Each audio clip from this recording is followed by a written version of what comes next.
to the Interaction Design and Architecture, number 57, with the author, entitled Competence-based Education, from School to Responsible Citizenship, Wellbeing and Democracy.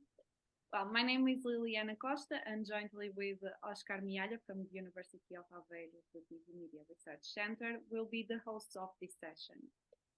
This is an important issue of our journal that we invite you to read, in which the methods to train competence-based learning, its recognition and certification are discussed. So let's meet the authors. Good evening to everybody, good afternoon. And this presentation has to do with the learning by being. And I'll try to give you a flavor of what is contained in the paper. And of course, this is to invite people that is looking at this video to have a read of the paper. The main goal of the paper is to discuss a pathway to go beyond the factory school model. And I'll try to point some problem that one may encounter in going along this pathway. Going beyond the factory school model means actually to go beyond the model in which the progresses of the scholars is and of the children since the primary school is regulated by the age, and so we should try to make a transition toward another model in which the progresses are regulated by the competences that are acquired. And basically this means to go beyond and integrate in three different approaches. The so-called learning by knowing, that usually is also coupled with the transmissive teaching, that was a characteristic of the 8th century schools and educational system. And the learning by doing that has been became very popular in the 20th century, and but is still not diffused everywhere, with then the learning by being, that we do hope could be the way to teach and learn during the present century. And that has to do with the capability of the student to identify original path in a known context. That means to become competent. And of course, this means also that we should try to think to support and foster an integrated thinking in the students. What does mean integrated thinking? An integrated thinking is in the integration of the scientific thinking, the experimental approach that we usually use when we have to deal with well-defined problems. So when we are studying the phenomena around us, that can be described almost precisely, for which we know exactly the entities, we know the relationships, we know also the border condition. And so we can study the evolution of the system and of the phenomena.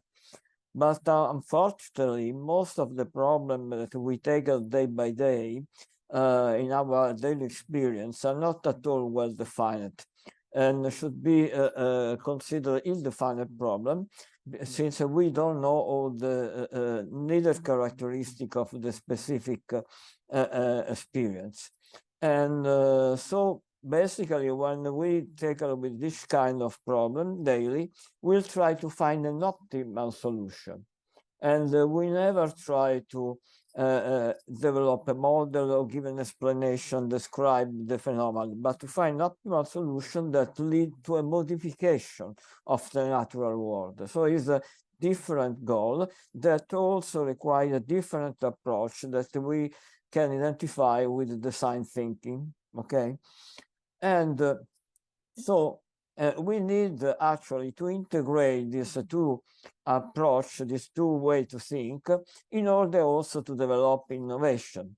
And the computational things that became also very popular recently actually is not something that can be learned separately or that can be fostered separately, because you cannot do anything with a computational thinking by itself. So this should be considered an amplifier of the design thinking and of the scientific thinking. So, of course, you should also integrate computational thinking, but this is really an amplifier, provide an amplified effect to the other two. And it's also very important to integrate this thinking, and in particular also to use design thinking is very relevant, because this is the only way that we have to produce innovation in going beyond the solution that is found before us. So we can ask to artificial intelligence to produce something for us, to perform some task for us. But the problem is that the artificial intelligence cannot go beyond the closer world and the limited combinatory space that can be extracted from that closed world. So just to make you an example, we can ask to artificial intelligence to produce a painting in the fashion of Picasso, but the artificial intelligence will be capable to produce another style, a new style. This can be done up to now only by humans. So this is why the integration of design thinking, scientific thinking with the aid of computational thinking marks also the difference between human and artificial intelligence, at least up to now. And of course, to design educational process along this path and to try to stimulate and foster the integration of the different things, we need also an integrated system of reference for competencies. And this is the first step if we would like really to actuate the transformation. So we need to define this integrated framework of competences. Of course, then we should try to design new learning process, try to train the teachers, and finally also to implement a certification of competence everywhere. So this one is described in the paper, but I give you an idea of how this this framework of competence can be described. Of course, school usually foster the base competence, is writing, reading, make calculus, etc. And then, of course, with the age, also try to provide some earth competence in order to get into the job domain. But nowadays, we also know that the skill gap problem becomes more and more relevant, because the school and the university often are not able to provide such competences that the company, for example, are looking for. And the other two competences that should be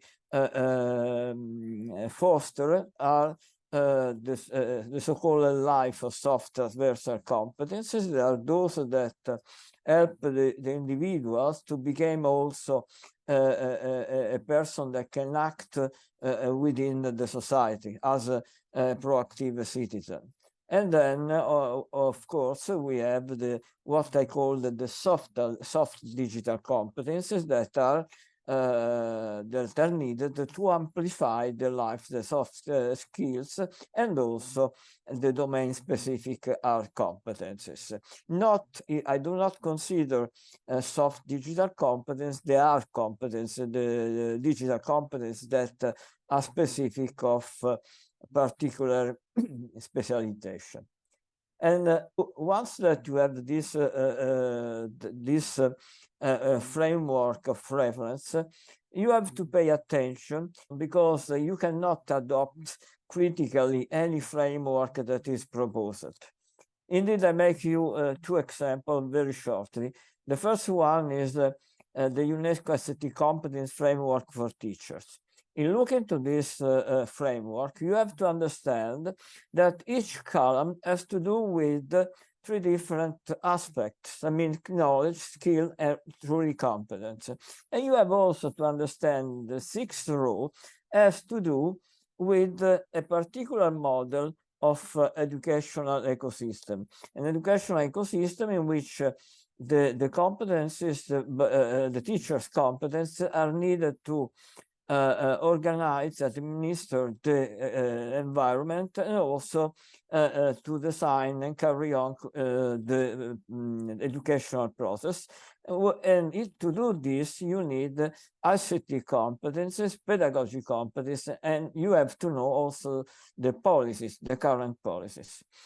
In this representation of a learning ecosystem, the students are not considered, for example.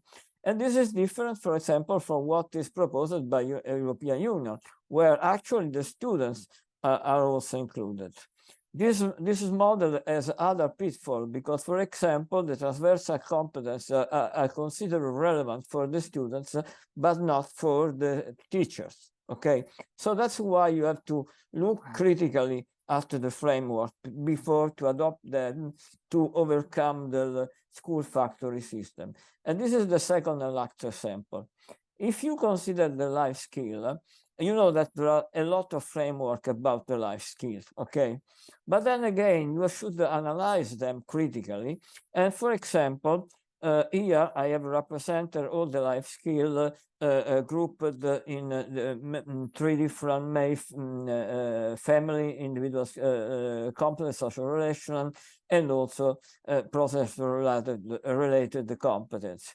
So if you look at the colored competencies, the background colored competencies, these are the competencies that are looked for by, for example, Anglo-Saxon companies or Italian companies that are identified by the orange rectangle. Okay, so you see that the companies look for a very large amount of competences, different competences, while, for example, the competence indicated by the World Economic Forum have in mind only specific people that should be trained, people that should be are expected to become leaders, that are proactive, that can be solve the problem also creatively, but that have individual competencies that are typical of the leader. So this specific framework is only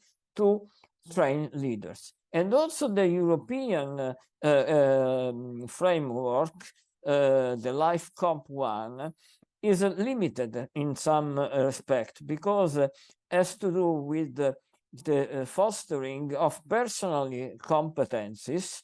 And so people are expected to fully develop individual personality to be able to solve problems. But, for example, the social relational competences are only considered to some respect, and not at all, for example, the process-related competence. So I think that this gives you a general ideas of the content of the paper, and I hope that also attracts you in reading the paper published in the issue. Thank you. What are the main challenges that you anticipate to put this model into practice? You refer training, you refer to be careful with defining these life skills, but what more? What needs to be? I just have discussed some aspects, of course, and it's a very long way. You know that it took 1 century to come to learning by doing, so to come to learning by being probably we need one more century, because it's a cultural problem. You have to change the mind of the people that are designing the education. You have to change the mind of the teachers that should be also ready to organize the lecture and activities to foster competency. And you have to change the mind of also of the people that certificate, of the people that design the certification system. So if you use, for example, competencies, if you certify the competence, then, for example, you needed to pass an examination to access to the tertiary educational level, or to get into the job, because people know very well the competence that you acquired and fostered, then maybe are certificated through an e-certificates, and that are inserted in an e-portfolio, for example. So you see, there are a lot of elements that are already in use, but to integrate all these elements to become part, and also to design a new system, educational system, it will take still some decades.